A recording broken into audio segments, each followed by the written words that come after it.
नमस्ते सभी को। मैं दीपिका जैन। आज हम सभी कक्षा 8वीं का पाठ 16 पढ़ेंगे, जिसका नाम है कवित्वम कालिदासस्य, यानी कालिदास का कवित्व यानी काव्य, कालिदास का काव्य। यहाँ कालिदास के काव्यों के बारे में बताया गया है कि उन्होंने कौन से ग्रंथों की रचना करी है, इसके बारे में इस पाठ में आया है। महाकवि कालिदासः संस्कृत साहित्यस्य सर्वश्रेष्ठ कविरस्ति। महाकवि कालिदास जो हैं वह संस्कृत साहित्य के सर्वश्रेष्ठ कवि हैं। तेन यानी उनके द्वारा विरचितानि रचित मालविका अग्निमित्रम विक्रम उर्वशीयम अभिज्ञान शाकुंतलम चेति। अभिज्ञान शाकुंतलम च यानी और इति यानी इस प्रकार त्रीणि नाटकानि संति, तीन नाटक है। उनके द्वारा बनाए गए तीन नाटक हैं, जिनका नाम है मालविका अग्निमित्रम, विक्रम उर्वशीयम और अभिज्ञान शाकुंतलम। एतेषु नाटकेषु यानी इन नाटकों में, यानी जो तीन नाटक हैं, इन तीनों नाटकों में अभिज्ञान शाकुंतलम तो न केवलम संस्कृत साहित्य से, न केवल संस्कृत साहित्य का, अपितु विश्वस्य सर्वश्रेष्ठम नाटकम अस्ति, पूरे संसार का सर्वश्रेष्ठ नाटक है। ये जो तीनों नाटक है, इनमें से अभिज्ञान शाकुंतलम नाटक जो है वह केवल संस्कृत साहित्य का ही सर्वश्रेष्ठ नाटक नहीं है, अपितु पूरे संसार का सर्वश्रेष्ठ नाटक है। उच्यते यत, कहा भी गया है, उच्यते यानी कहा गया है, यत की कहा गया है कि काव्येषु नाटकम रम्यम, काव्यों में नाटक जो है वो सबसे ज़्यादा अच्छा होता है, मनोहर होता है, रमणीय होता है। तत्र रम्या शकुंतला, और वहाँ उसमें भी ज़्यादा मनोहर शकुंतला, यानी अभिज्ञान शाकुंतलम नाटक सबसे ज़्यादा मनोहर है। आगे बताया इसमें शाकुंतल नाटकस्य यानी अभिज्ञान शाकुंतलम नाटक की वैशिष्ट्य विषय, विशिष्टता के विषय में जर्मन कवि गेटे महोदय से, जर्मन कवि जो हैं गेटे महोदय, उनका भाव जो है द्योततया यानी प्रकट करते हुए, गेटे जो महोदय हैं उनके भावों को बताते हुए, एकेन विदुषा कथितम यत, एक विद्वान ने यानी किसी विद्वान ने जो है कहा है कि एकीभूतम, एकीभूतम होना यानी एकत्रित होना, इकट्ठा करना, अभूतपूर्वम, अभूतपूर्वम यानी जो उसके समान दूसरा नहीं हो, ऐसा अनोखा, स्वर्ग लोक भूलोकयो यानी स्वर्ग, स्वर्ग लोक यानी जो स्वर्ग का, और भूलोक यानी इस धरती का। यानी कहा गया है कि किसी के लिए कहा है कि कोई भी व्यक्ति अगर ये चाहे कि स्वर्ग लोक यानी स्वर्ग का और भूलोक यानी इस पृथ्वी का, यानी इस पृथ्वी का और स्वर्ग का एकीभूतम यानी एक साथ इकट्ठा, और अभूतपूर्वम यानी अनोखा, अगर ऐश्वर्यम सुख यदि वांछसी चाहते हो तो प्रिय सके हे प्रिय मित्र शाकुंतलम सेव्यताम यानी अभिज्ञान शाकुंतलम को पढ़ो। अभिज्ञान शाकुंतलम के बारे में कहा है गेटे महोदय के भावों को बताते हुए किसी विद्वान ने कि अगर आप चाहते हो कि स्वर्ग का और पृथ्वी का सुख एक साथ इकट्ठा, एक साथ जो है, और अनोखा सुख आप चाहते हो तो हे प्रिय मित्र तुम्हें अभिज्ञान शाकुंतलम को पढ़ना चाहिए। सप्त अंकात्मके यानी 7 अंक वाला नाटके अस्मिन, इस नाटक में दुष्यंत शकुंतलयो, दुष्यंत राजा और शकुंतला की दोनों की कथा कहानी जो है, तथा तयो शिशो और उनका जो पुत्र था, भरतस्य शौर्यम वर्णितम, भरत का शौर्य यानी वीरता का वर्णन किया गया है। 7 अंक है इस नाटक के अंदर अभिज्ञान शाकुंतलम में, और यह दुष्यंत शकुंतला की कहानी है, और उनके जो लड़का था भरत, उसकी वीरता की कहानी इसमें बताई है।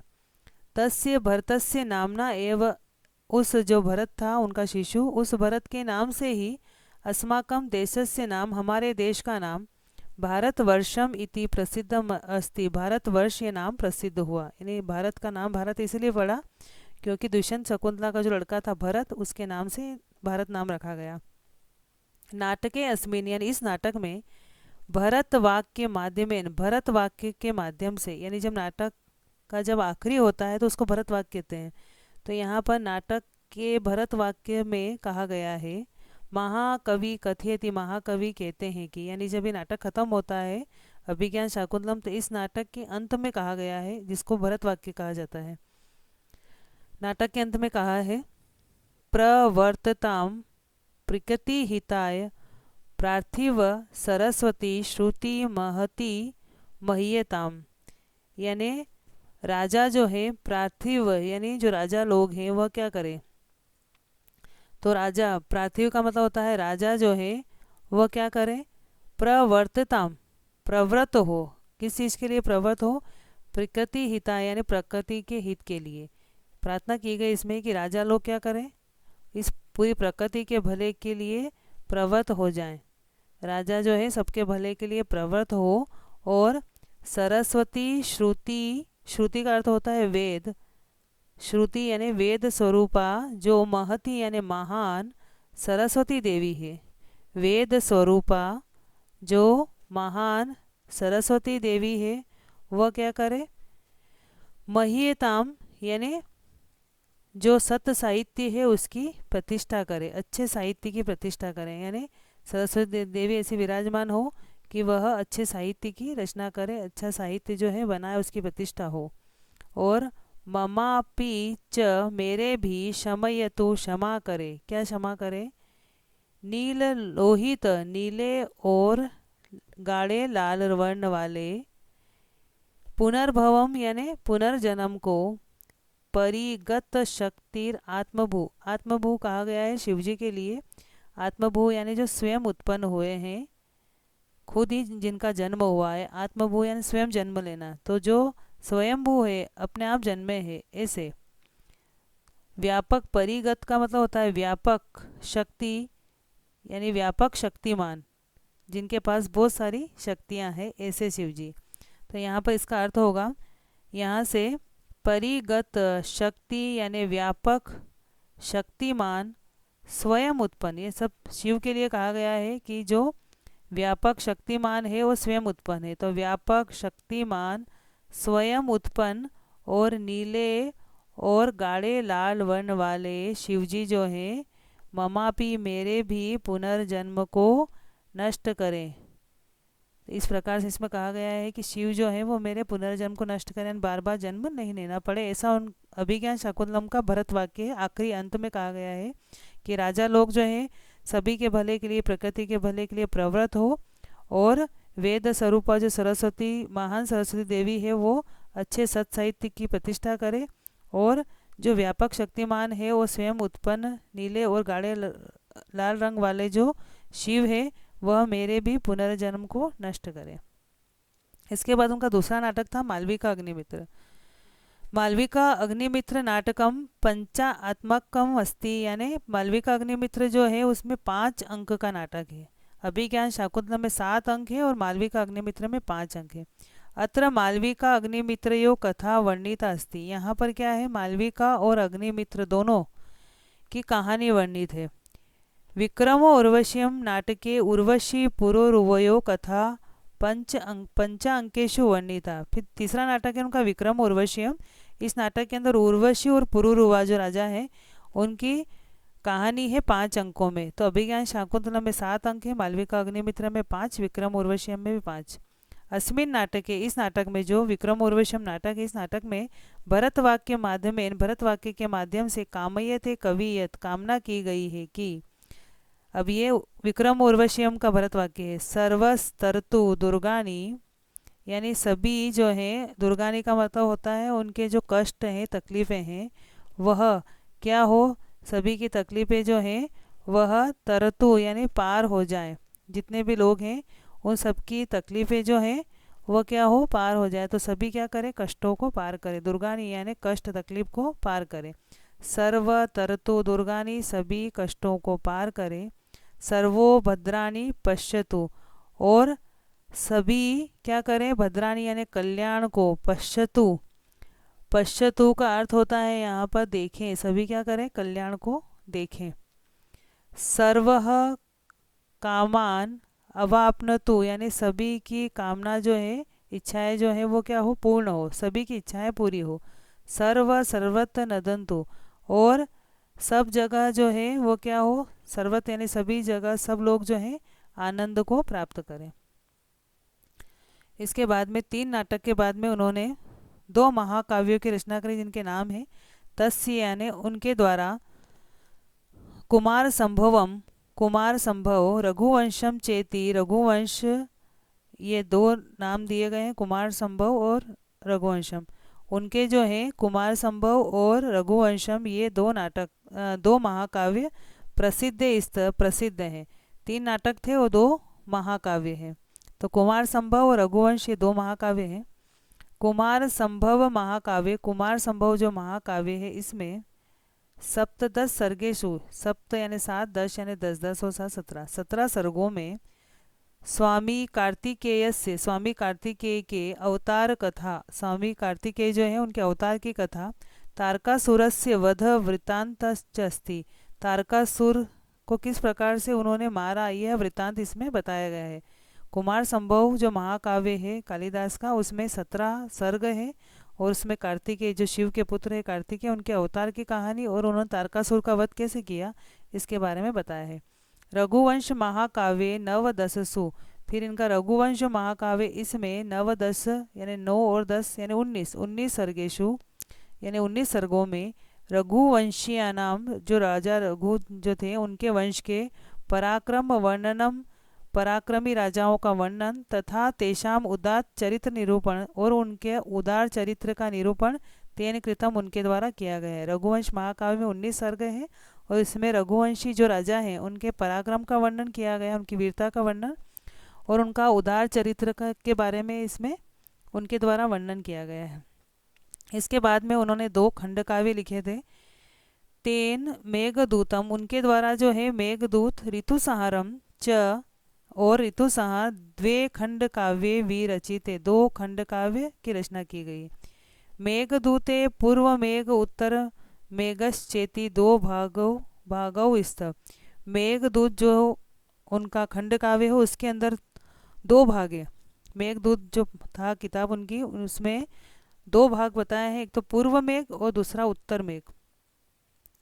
अस्मिन काव्य मेघ यक्षस्य दूत अभवत, इस काव्य जो मेघदूत है इस काव्य में मेघ जो है, मेघ यानी बादल, वह क्या करता है यक्षस्य यानी जो यक्ष था उसका दूत अभवत यानी दूत हुआ। मेघ बादल जो है वो यक्ष का दूत होता है। सह मेघ, वह मेघ क्या करता है दूत रूपेण या दूत के रूप में, यानी जो संदेश पहुंचाते हैं, संदेशवाहक, दूत का मतलब होता है संदेश पहुंचाने वाला। तो वह बादल संदेशवाहक बन करके रामगिरी तह, रामगिरी जो पर्वत है वहाँ से हिमालय स्थाम यानी हिमालय में स्थित जो अलकापुरीम है गच्छति, वहाँ जाता है। बादल क्या करता है संदेशवाहक के रूप में रामगिरी पर्वत जो है वहाँ से हिमालय में स्थित जो अलकापुरी है वहाँ पर जाता है। दूत मार्गस्य वर्णनम नैसर्गिकम अतीव रमणीयम चास्ति, दूत का जो मार्ग है यानी जो वह संदेशवाहक बन के जाता है बादल, उसका रास्ते का जो वर्णन है वो बहुत ही प्राकृतिक और बहुत ही सुंदर होता है, क्योंकि बादल कहाँ कहाँ जा कर के रुकता है उन सब के बारे में इसमें बताया है। इसके बाद में बताया है उनका दूसरा खंड काव्य ऋतुसंहार। तो ऋतुसंहारे षट ऋतूनाम प्राकृतिक सौंदर्यम मनोवैज्ञानिकम च वर्णितम, ऋतुसंहार जो उनका खंड काव्य था उसके अंदर 6 ऋतुओं का प्राकृतिक सौंदर्य और मनोवैज्ञानिक उनका चित्रण किया गया है। कालिदास से उपमा विश्व प्रसिद्ध, कालिदास की जो उपमा है, उपमा का अर्थ होता है यहाँ पर किसी चीज़ से तुलना करना, तो उनकी तुलना बहुत ही विश्व प्रसिद्ध है। उच्चते च उपमा कालिदासस्य, कहा भी गया है कि उपमा जो है वो तो कालिदास की ही प्रसिद्ध है, उनके बराबर उपमा देने में कोई भी कवि नहीं हुआ।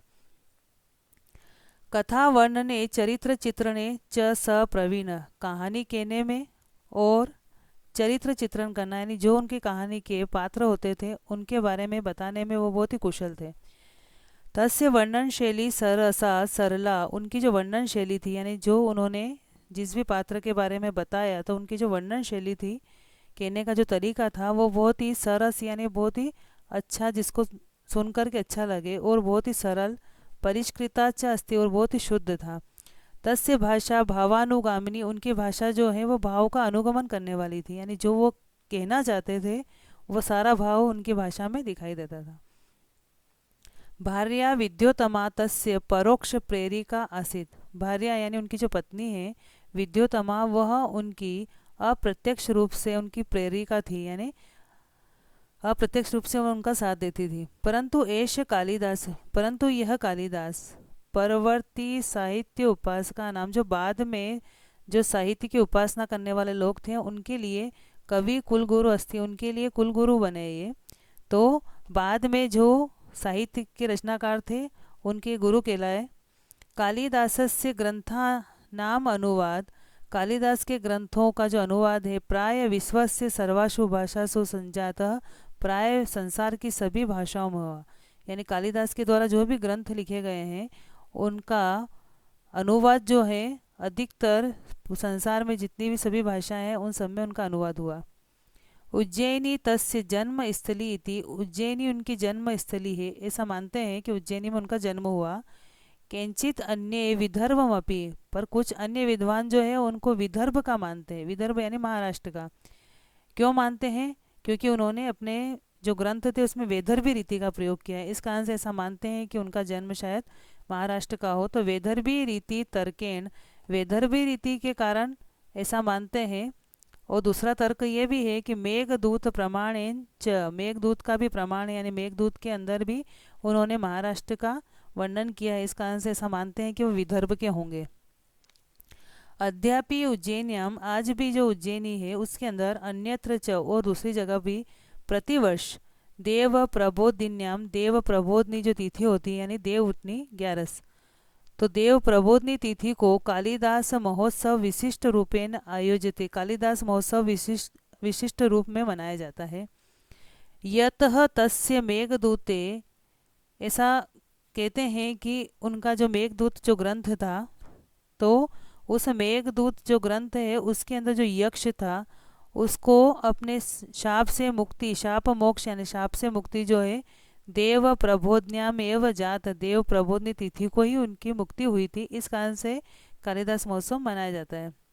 यक्ष व्याजेन महाकवि, यक्ष के द्वारा यानी इस ग्रंथ में जो यक्ष था उस यक्ष के द्वारा महाकवि ने आत्मव्यथाम, अपनी खुद की ही कहानी जो है प्रस्तुत की। इति विदुषाम मतम, ऐसा विद्वानों का मत है कि उन्होंने जो यक्ष का जो वर्णन किया गया था तो ऐसा मानते हैं कि कालिदास ने खुद का ही वर्णन उस ग्रंथ के अंदर किया है।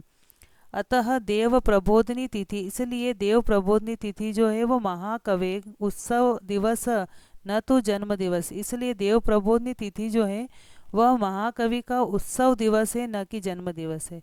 यानी देव प्रबोधनी तिथि को उनका जन्म दिवस नहीं मनाते हैं, उनका उत्सव दिवस मनाते हैं। क्यों मनाते हैं? क्योंकि मेघदूत में यक्ष को अपने शाप से जो मुक्ति मिली थी वह देव प्रबोधनी तिथि को मिली थी। जन्म दिवस तो शोध विषयो वर्तते, जन्मदिन जो है वो उनका शोध का विषय है कि किसी को पता नहीं कि उनका जन्म कौन सी तारीख को और कहाँ पर हुआ, ये शोध का विषय यानी इसके बारे में अभी भी शोध चल रहा है। अपि च उक्तम, और कहा गया है, पूरा कवि नाम यानी पुराने समय में जितने भी कवि हैं, प्राचीन जितने भी कवि हैं उनकी गणना प्रसंगे यानी गिनती करने का जब समय आता है, प्राचीन कवियों की अगर गिनती करें कि कितने प्राचीन कवि हुए, तो पुराने समय के कवियों की अगर गणना की जाए तो कनिष्ठिका अधिष्ठित कालिदास, कनिष्ठिका यानी छोटी उंगली जो होती है, तो कनिष्ठिका यानी छोटी उंगली पर सबसे पहले हम जब हम गिनते हैं तो कोई भी गिनती हम छोटी उंगली से चालू करते हैं, किसी का भी नाम गिनना हो, संख्या गिनना हो तो छोटी उंगली से हम चालू करते हैं। तो जैसे ही पुराने कवियों की गिनती चालू होती है तो उसमें सबसे पहले कनिष्ठिका छोटी उंगली के ऊपर अधिष्ठित विराजमान होते हैं कालिदास, यानी कालिदास से हम गिनना चालू करते हैं। तो सबसे पहले जैसे ही कोई कवि का नाम बोलेंगे तो हम सबसे पहला नाम बोलते हैं कालिदास। अद्यापि, आज भी, ततुल्य उनके समान कवि दूसरा कोई कवि नहीं हुआ। तो ततुल्य यानी उनके समान, कवि यानी कवि, भावा अभावात, यहाँ से र में से अभा निकलेगा, अभावात यानी उनके समान दूसरे कवि का अभाव होने के कारण अनामिका, अनामिका यानी छोटी उंगली की जो पास वाली उंगली है उसका नाम रहता है अनामिका, सार्थवती बबुआ यानी दूसरे उनके समान दूसरा कोई कवि नहीं मिला, इसलिए दूसरी उंगली जो है उसका नाम अनामिका जो है वह सार्थक ही रखा गया है। यानी दूसरी उंगली का नाम अनामिका इसलिए रखा क्योंकि उस पर कोई नाम ही नहीं मिला दूसरे कवि का। यानी जब भी पुराने समय के कवियों की गिनती की जाए तो पहला नाम कालिदास और दूसरा नाम जैसे ही दूसरी उंगली पे लाते हैं तो कोई नाम नहीं मिलता है, यानी उनके समान कोई कवि नहीं हुआ। इस कारण से दूसरी उंगली का नाम अनामिका रख दिया, क्योंकि कोई नाम ही नहीं है। तो इस प्रकार से यहाँ पे कालिदास की महानता के बारे में बताया कि कालिदास जो है सर्वश्रेष्ठ कवि है और उन्होंने नाटक और खंडकाव्य महाकाव्य की रचना करी है।